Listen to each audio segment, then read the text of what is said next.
Hello dear students, today our topic is pharmaceutical warehousing. As all you know that what is warehouse? Warehouse को हम क्या बोलते हैं? We can say warehouse also go down. Next your first heading is introduction. Introduction covers that why pharmaceutical warehousing needed. Warehouse क्यों चाहिए? Warehouse are used to store the finished goods and raw materials. Next heading is purpose. To enable the fastest and cheapest transport of drugs and medical equipment from supplier to beneficiaries. ये सबसे cheapest mode of transport है drug का और medical equipment का supplier से लेके beneficiary तक. Next is your there are mainly 3 stages. Purpose of pharmaceutical product, storage of ordered product, distribution of stocked product. Various areas of warehousing. There are various areas of warehousing. First one is receiving area. Receiving area किस काम आएगा? To receive raw material or finished product. Next is your sampling area, जिसमें से हम sample ले सकते हैं. Next is storage area. Storage area किस काम आएगा? फिनिश्ड गुड को स्टोर करने के. स्टोर करने के लिए क्या होगा? वहाँ पे प्रॉपर कंडीशन होगी, प्रॉपर ह्यूमिडिटी होगी. Next is rejected material. Next area क्या होगा? रिजेक्टेड मटेरियल के लिए. जो मटेरियल हमारा आउटडेटेड या फिर रिजेक्ट हो चुका है उसके लिए होगा हमारा rejected material area. Next is dispensing area. Dispensing area किस काम आएगा हमारा? डिस्पेंसिंग, जिस एरिया में से डिस्पेंसिंग हो सके. डिस्पेंसिंग एरिया सेपरेट रहने से क्या होगा? कंटामिनेशन नहीं हो पाएगा.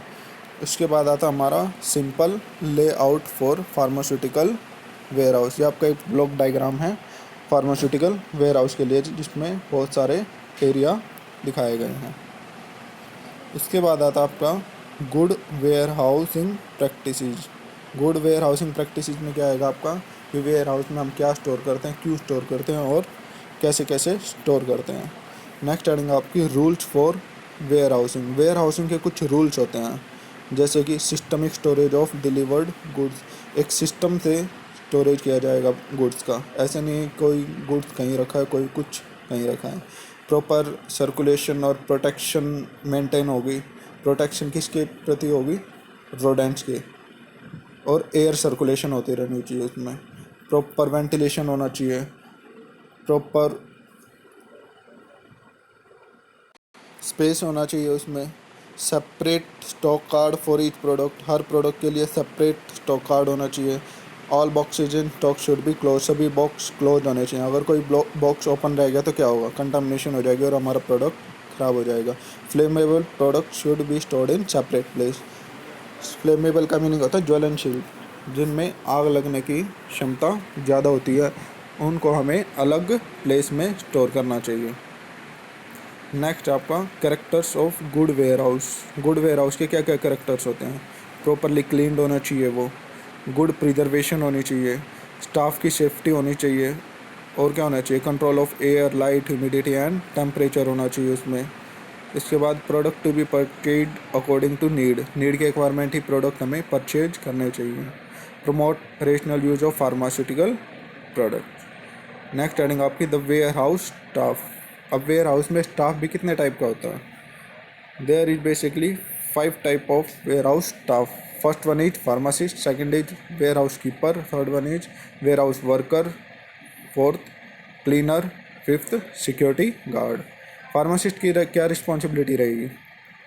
फार्मासिस्ट की रिस्पॉन्सिबिलिटी रहेगी to maintain the good management of stock of warehouse, good preservation of drug and equipment, safety of stored goods. Pharmacist क्या करेगा? अच्छी तरीके से मैनेज करेगा, उनको प्रिजर्व करेगा और सेफ्टी रखेगा उनकी. कीपर का काम क्या होगा? Reception of supply. जितनी सप्लाई हमारे पास वेयर हाउस में आई है उसको रिसिप्ट करेगा. इसके बाद उनको स्टोर करेगा और कितना मटेरियल इन हुआ है और कितना आउट हुआ है वो सब एंट्री रखेगा. और क्या करेगा वेयर हाउस कीपर? वहाँ से कोई स्टॉक हमें इशू करना तो वो इशू करेगा. उसके बाद आता है वेयर हाउस वर्कर. वर्कर की क्या ड्यूटी होती है? वर्कर की ये ड्यूटी होती है जो मटेरियल हमारा वेयर हाउस के अंदर आ रहा है और बाहर जा रहा है उसको कैरी करना। वर्कर ही तो बाहर और अंदर लेके जाएगा उसको। फार्मासिस्ट का काम सिर्फ मैनेजमेंट का होता है, वर्कर काम करते हैं। उसके बाद आता है क्लीनर। क्लीनर क्या करेगा? सफाई। इसके बाद सिक्योरिटी गार्ड। सिक्योरिटी गार्ड क्या करेगा? उसकी सेफ्टी करेगा प्रीमाइसेस की और इक्विपमेंट की। इसके बाद आपकी आती है heading warehousing of finished product. Warehousing किस किस की होती है? रॉ मटेरियल्स की, पैकेजिंग मटेरियल्स की और फिनिश्ड प्रोडक्ट की। इसमें प्रॉपर सैनिटेशन होनी चाहिए, मेंटेनेंस ऑफ रिकॉर्ड होना चाहिए। रिकॉर्ड किस चीज़ का मेंटेन होना चाहिए? रिसीविंग गुड्स, जो प्रोडक्ट रिसीव हुआ है, इशूइंग गुड्स, जो वहाँ से गया है, ट्रेनिंग का रिकॉर्ड होना चाहिए, मॉनिटरिंग टेम्परेचर एंड ह्यूमिडिटी का रिकॉर्ड होना चाहिए कि हमने यहाँ पे कितना टेम्परेचर मेंटेन किया और कितनी ह्यूमिडिटी मेंटेन की। Cleaning operation, pest control, paste और रोडेंट होने नहीं चाहिए वहाँ पे, नहीं तो क्या हो जाएगा? प्रोडक्ट हमारा डैमेज हो जाएगा।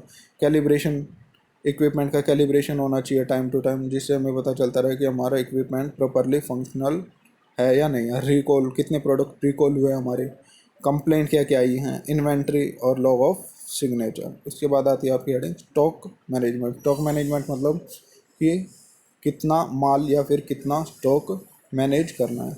इसके ऑब्जेक्टिव क्या क्या होंगे? To ensure continuity of supply, जिससे सप्लाई की कंटिन्यूटी बनी रहेगी। ना स्टॉक कम होगा ना ज़्यादा होगा, तो क्या रहेगा? कंटिन्यूटी बनी रहेगी। To avoid overstocking. Overstocking मतलब जमाखोरी, ज़्यादा स्टॉक बच जाएगा इससे। अगर हम ज़्यादा स्टॉक रखेंगे क्या होगा?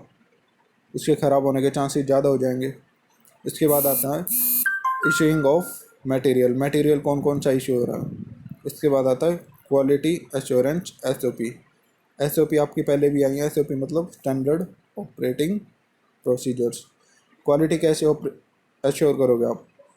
इसका फर्स्ट पॉइंट है each warehouse will have to establish operating procedure. हर वेयर हाउस का एक ऑपरेटिंग प्रोसीजर होना चाहिए कि मटेरियल ऐसे इशू होगा और ऐसे रिसिप्ट होगा, ऐसे स्टोर किया जाएगा, उसके बाद इशू किया जाएगा।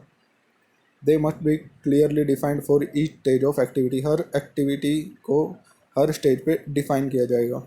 Direct purchase from raw material manufacturer. Manufacturer से डायरेक्ट परचेज किया जाएगा raw material. Purchase via headquarter. Reception of local and imported orders. जो लोकल और इम्पोर्टेड ऑर्डर्स आए उनको रिसेप्शन करना पड़ेगा। Unpacking, labelling and storage of product. Unpacking करना पड़ेगा, लेबलिंग करनी पड़ेगी और स्टोरेज करना पड़ेगा। Computerise stock management. जितना भी स्टॉक हमारे पास मैनेज हुआ है वो सभी कंप्यूटराइज होना चाहिए, मैनुअल नहीं होना चाहिए।